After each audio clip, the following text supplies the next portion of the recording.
केन्द्रीय संस्कृत विश्वविद्यालयस्य मुक्तस्वाध्यायपीठस्य शृङ्गेरी स्वाध्याय केन्द्रस्य प्रस्तुतिः स्वाध्यायपाठः ध्वनिपाठः। श्री गुरुभ्यो नमः। स्वागतं सर्वेभ्यः। अद्य वयं यमकालङ्कारं पश्यामः। पूर्वं पुनरुक्तवदाभासस्य अनुप्रासस्य च ज्ञानं प्राप्तं भवद्भिः। यमकालङ्कारोऽपि शब्दालङ्कार एव। ततः अनन्तरं वक्रोक्तिः, भाषासमः, श्लेषः इत्येतेऽपि शब्दालङ्काराः अस्माभिः द्रष्टव्याः सन्ति। इदानीं यमकालङ्कारं पश्यामः। सत्यर्थे पृथगर्थायाः स्वरव्यञ्जनसंहतेः क्रमेण तेनैवावृत्तिः यमकं विनिगद्यते इति अस्ति। सत्यर्थे इत्युक्ते अर्थे सति, पृथगर्थायाः, पृथग् नाम भिन्नं, पृथक् अर्थः यस्याः सा पृथगर्था तस्याः नाम भिन्नार्थयुक्तायाः इत्यर्थः। स्वरव्यञ्जनसंहतेः, स्वराणां व्यञ्जनानां च संहतिः तस्याः, संहतिः नाम समूहः, क्रमेण तेनैव, तेनैव क्रमेण, तम् एव क्रममनुसृत्य इत्यर्थः। आवृत्तिः पुनरुक्तिः। यमकं विनिगद्यते, यमकमिति कथ्यते। स्वराणां व्यञ्जनानां च समूहः पदमपि भवितुमर्हति, पदांशोऽपि भवितुमर्हति। अपि च सा स्वरव्यञ्जनसंहतिः अर्थसहितापि भवेत्, अर्थरहितापि भवेत्। द्वयोः एकस्य अर्थसहितत्वम्, एकस्य अर्थरहितत्वमपि भवेत्। यदि अर्थसहिते भवेतां द्वे अपि स्वरव्यञ्जनसंहति, तर्हि तयोः अर्थः भिन्नः भवेत्। अत एव पृथगर्थता इत्युक्तम्। तेन एकार्थयोः स्वरव्यञ्जनसमूहयोः आवृत्तिः क्रियते चेत् यमकः न भवति इति सिद्धं। भिन्नार्थः तत्र भवेदेव। पृथगर्थायाः इति पदेन लाटानुप्रासः निवारितः भवति। स्मरन्तु लाटानुप्रासस्य लक्षणं किम् उक्तमिति। पूर्वं पठितं भवद्भिः। अर्थात् इदं लक्षणं, यमकलक्षणं, लाटानुप्रासं न प्रविशति।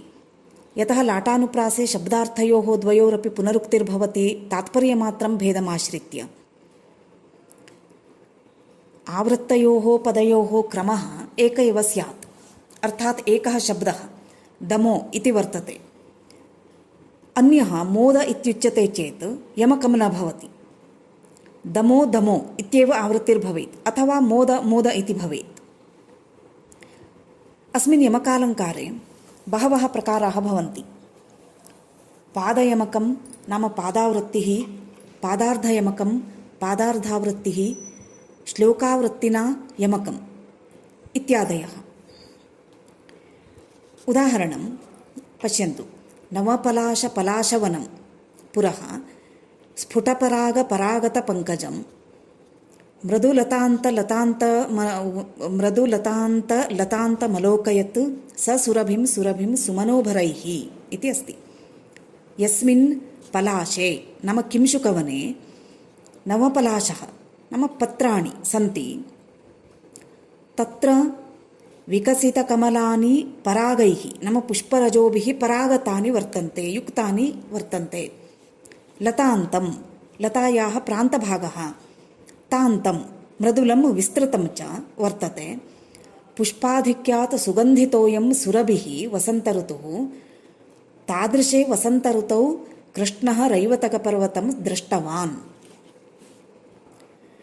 इति अस्य पद्यस्य तात्पर्यं भवति। इदं तु शिशुपालवधस्य पद्यमिति भाति। पलाश पलाश इत्यत्र द्वयोः सार्थकत्वं। प्रथमपलाशपदस्य पलाशपत्रम् इत्यर्थः, द्वितीयपलाशपदस्य किंशुकवनम् इत्यर्थः। सुरभिं सुरभिम् इत्यत्रापि द्वयोः सार्थकत्वं। प्रथमसुरभिं पदस्य वसन्तमित्यर्थः, द्वितीयसुरभिं पदस्य सुगन्धिमित्यर्थः। लतान्त लतान्त इत्यत्र प्रथमलतान्तपदं निरर्थकं यतोहि तत्र मृदुल तान्त इति अस्ति। लकारः मृदुल इत्यत्र युक्तः लकारः, अग्रे तु तान्त इत्येव, तेन लतान्त इति शब्दः तत्र सार्थकः नास्ति।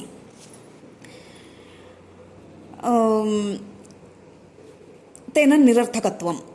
लतान्तम् इत्यस्य लताम् इत्यर्थः। पराग पराग इत्यत्र द्वितीयपरागशब्दः निरर्थकः, यतोहि तस्मिन्नेव पदे तकारोऽपि वर्तते परागत इति, केवलं परागशब्दः नास्ति खलु। अतः सुरभिं सुरभिम् इत्यत्र रभिंसु रभिंसु इति भवति।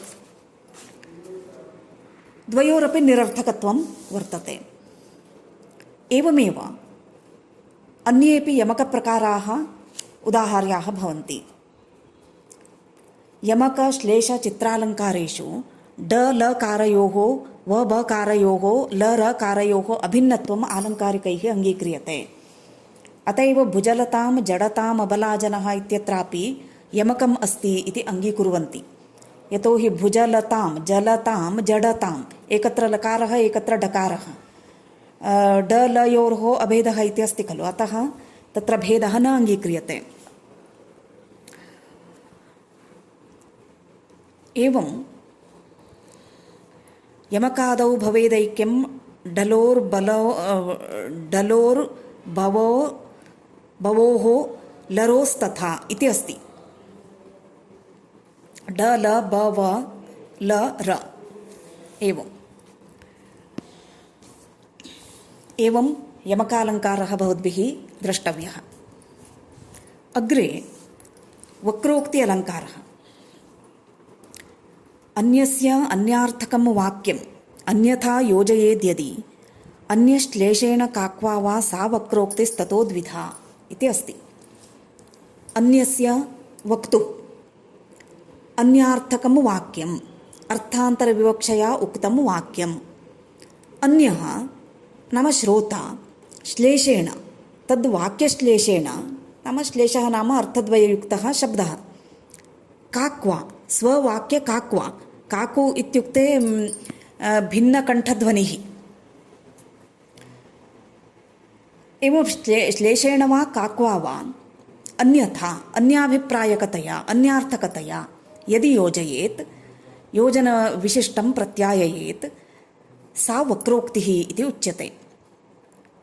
सा च वक्रोक्तिः द्विधा द्विप्रकारा भवति।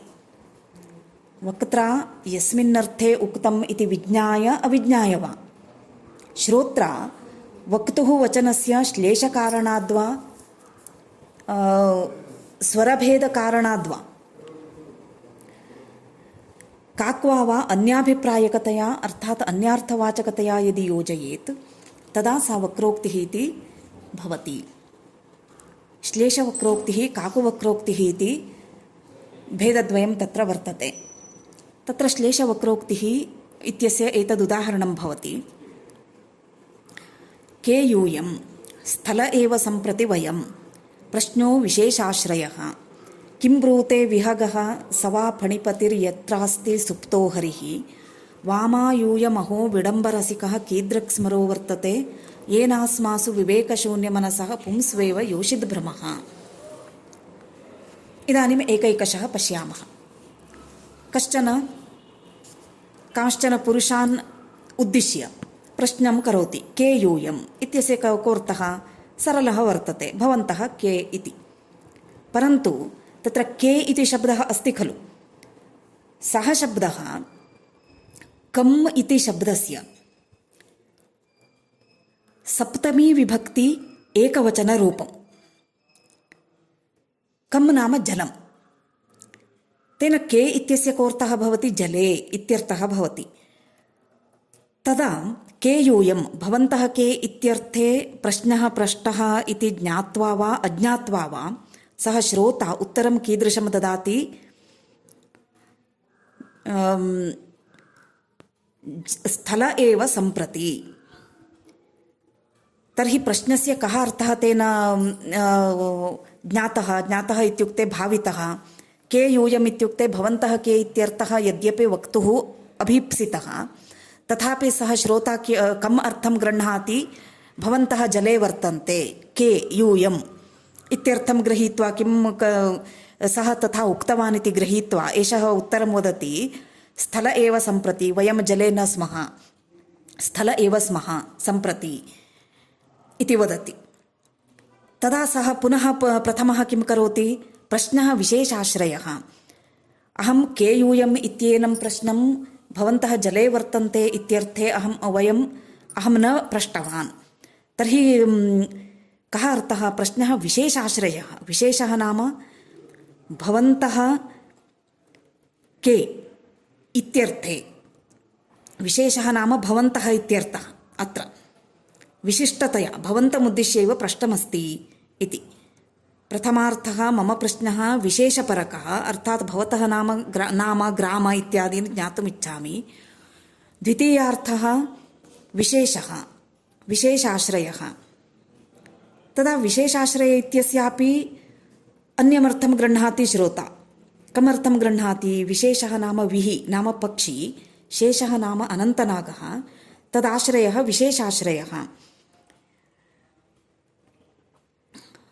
अत्रापि पृष्टा प्रथमार्धे पृच्छति श्रोता द्वितीयार्धं गृहीत्वा उत्तरयति किं ब्रूते विहगः स वा फणिपतिः यत्रास्ति सुप्तो हरिः वि इत्युक्ते विहगः इति अर्थं गृह्णाति शेषः इत्युक्ते अनन्तनागः इत्यर्थं गृह्णाति। तदा वदति यत् यत्र हरिः सुप्तः भवति तद् वदति वा भवान् इति किं ब्रूते विहगः स वा फणिपतिः यत्रास्ति सुप्तो हरिः। तदा प्रथमः वदति एषः कः सदापि मम प्रश्नम् अन्यथा एव भावयित्वा अन्यथा एव उत्तरं ददाति इति विचिन्त्य वामायूयं वामा इत्युक्ते वाममार्गे एव गच्छन्तः सन्ति भवन्तः मया यथा पृष्टं सः अर्थः भवद्भिः न गृहीतः अन्यार्थे मम वचनं गृहीत्वा असम्बद्धम् उत्तरं ददतः यूयं वामाः वाममार्गगामिनः कुटिलाः सन्ति इति सः वदति। परन्तु एते इदानीमपि श्रोता किं करोति वामाः इति शब्दस्य अन्यमर्थं गृह्णाति स्त्रियः इत्यर्थं गृह्णाति। तदा प्रश्नस्य एतत्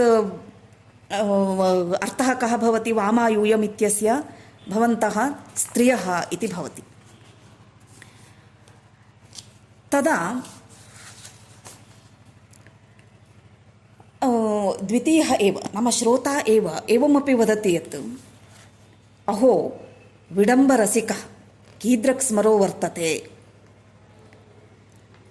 भवन्तः विडम्बरसिकः इत्युक्ते नाम विवेकशून्यमनसः भवन्तः कामाभिभूताः सन्ति यतोहि पुंस्वेव योषिद्भ्रमः वयं पुरुषाः स्मः तथापि वामायूयम् इति उक्तवन्तः भवन्तः इत्युक्ते वयं स्त्रियः इव द्रष्टाः भवता इति वक्तव्यं भवति। पुरुषेषोऽपि स्त्रीभ्रमः येषां जायते तेषां कामातुरतायाः किं वक्तव्यम् इति तस्य अर्थः भवति। एवं अत्र श्लेष एव वक्रोक्तेः कारणमस्ति। सर्वत्रापि श्लेषः खलु के इत्यत्रापि किम् इत्यस्य पुल्लिङ्गे प्रथमाविभक्तौ बहुवचनरूपेऽपि के इति भवति कं जलम् इत्यर्थे सप्तमीविभक्ति एकवचनेऽपि के इति भवति। एवं श्लेषः एवमेव सर्वत्रापि अत्र श्लेष एव आश्रयः भवति। पुनः विशेषः इत्यत्रापि भेदः इति एकः अर्थः वि नाम पक्षी शेषः इत्युक्ते अनन्तनागः इति विशेषशब्दस्यापि अर्थद्वयम्। पुनः वामा इत्यत्रापि वाममार्गगामिनः इत्यर्थः पुनः स्त्रियः इत्यर्थः। एवं रीत्या श्लेष एव अत्र वक्रोक्तेः मूलं भवति। अतः श्लेषवक्रोक्तिः इति उच्यते। अन्या वक्रोक्तिः भवति काकुवक्रोक्तिः। काकु इत्युक्ते ध्वनेर्विकारः। तस्य उदाहरणम् एवं भवति काले कोकिलवाचाले सहकारमनोहरे कृतागसः परित्यागात् तस्याश्चेतो न दूयते। सहकारमनोहरे, सहकारः आम्रवृक्षः, सः पुष्पैः मनोहरः, तस्मिन् काले कोकिलवाचाले, सहकारपुष्परसं पीत्वा कोकिलाः वाचालाः नाम बहु कूजनं कुर्वन्ति तस्मिन् काले, तादृशवसन्तसमये कृतागसः नाम कृतः आगः अपराधः येन सह कृतागाः तस्य नाम नायकस्य परित्यागात् तस्याः नाम नायिकायाः चेतः न दूयते, दुःखं न अनुभवति इति अस्ति। कश्चन नायकः नायिकायाः विषये कञ्चन अपराधं कृतवान्, तेन क्रुद्धा नायिका तं त्यक्तवती, तथापि तस्य परित्यागेनापि तस्याः मनसि दुःखं नास्ति इति श्लोकार्थः वर्तते। सामान्यतया पत्युः परित्यागं कृत्वा मनसि तापमनुभवन्ति स्त्रियः, परन्तु अस्याः नायिकायाः दुःखमेव नास्ति, अनेन तस्याः चारित्र्यविषये एव शङ्का उदीयात् इति मत्वा तस्याः सखी न दूयते इत्यस्य अर्थं दूयत एव, न दूयते इति प्रश्नकरणरीत्या सा दुःखम् अवश्यम् अनुभवति इति स्वीकृत्य तदेव वदति सर्वेभ्यः। अत्र न दूयते इत्यस्य दूयत एव इत्यर्थः काक्वा भवति। आक्षिप्तवाक्यस्थस्य नञः निषेधार्थकत्वम्, काकु नञ् विशिष्टवाक्यस्यैव विध्यर्थकता, अत्रापि काकु नञ् वर्तते इति तादृशः अर्थः स्वीक्रियते। इदानीं कदाचित् गच्छतु इति शब्दः अस्ति, तदा वक्तुः इच्छा गच्छतु इत्येव वक्तव्यं चेत् सः सहजतया एव वदति गच्छतु इति। यदि मा गच्छतु इति तस्य विवक्षा अस्ति तर्हि सः कथं वदति, हा गच्छतु इति वदति, सः ध्वनेर्विकारः। तदा श्रोता ज्ञातुं शक्नोति यत् अस्य इच्छा नास्ति गमने इति। एवं ध्वनेः विकारः काकुः इत्युच्यते। यदा स एव ध्वनेर्विकारः वक्रोक्तेः आधारः भवति तदा काकुवक्रोक्तिः इति उच्यते। यत्र शब्दस्य उपसर्गप्रकृतिप्रत्ययादीनां भञ्जनेन श्लेषः अर्थद्वयं सम्भवति, सः सभङ्गश्लेषः इत्युच्यते। उदाहरणार्थम् उपर्युक्त उदाहरणे विशेषशब्दः अस्ति, तत्र विशेष इति पदेन केवलं विशेषरूपार्थ एक एव बोध्यते। यदि विशेषः इति भज्यते तर्हि एव पक्षी नागः इति द्वितीयार्थः तेन पदेन लभ्यते, अतः तत्र सभङ्गश्लेषः इति वक्तव्यम्। यत्र शब्दभञ्जनं न क्रियते परन्तु सम्पूर्णः शब्द एव अर्थद्वयं ददाति तत्र अभङ्गश्लेषः।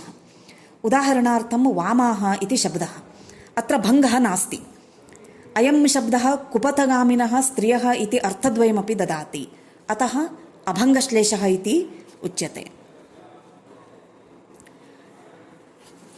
एवं रीत्या भवद्भिः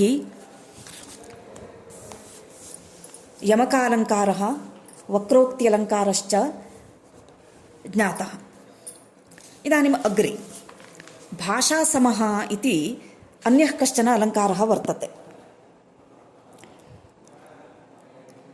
भाषा इत्युक्ते अत्र अन्यान्यभाषाः इत्यर्थः, संस्कृतं, प्राकृतम्, अर्धमागधी इत्यादि भाषायां सर्वासु भाषासु एकरीत्या प्रयुज्यते, तर्हि भाषा सम इति भवति।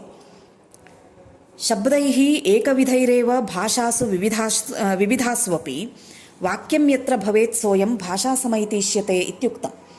विविधासु अपि नाम अनेकासु भाषासु अपि एकविधैरेव शब्दैः एकप्रकारकैः शब्दैः यत्र वाक्यं भवेत्, वाक्यरचना यत्र भवेत्, सः अयम् अलङ्कारः भाषासम इति इष्यते, भाषासम इति उच्यते।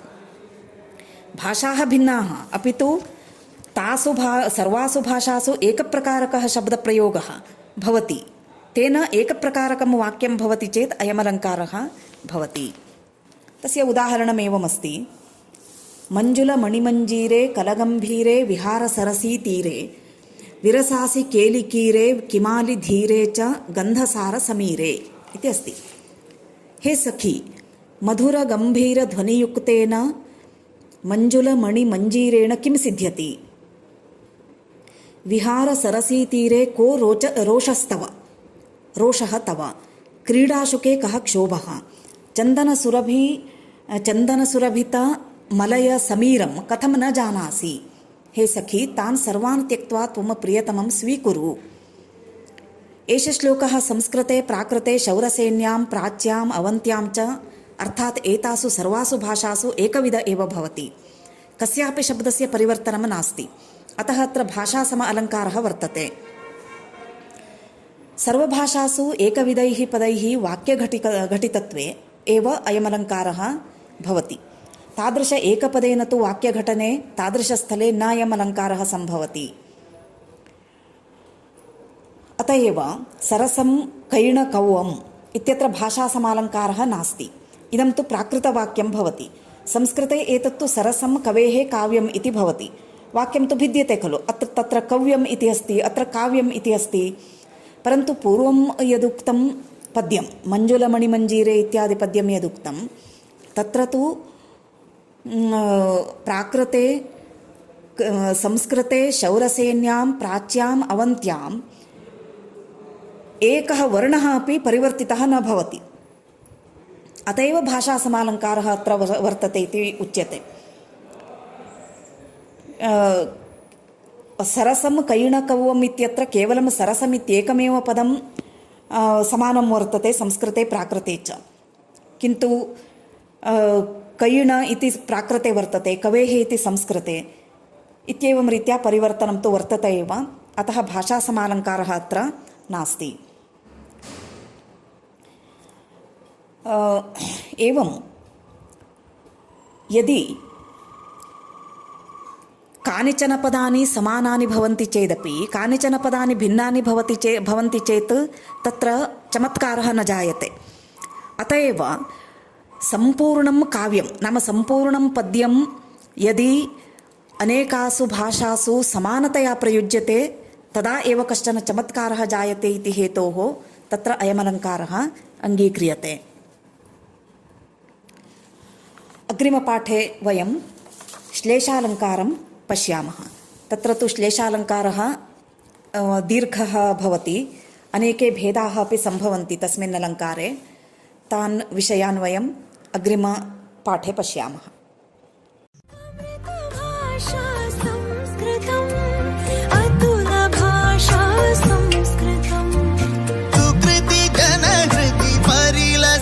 शुभवरद भाषा संस्कृतं भुवन भाषा संस्कृतं भवन भाषा संस्कृतं भरत भुवि परिलसित काव्यमनु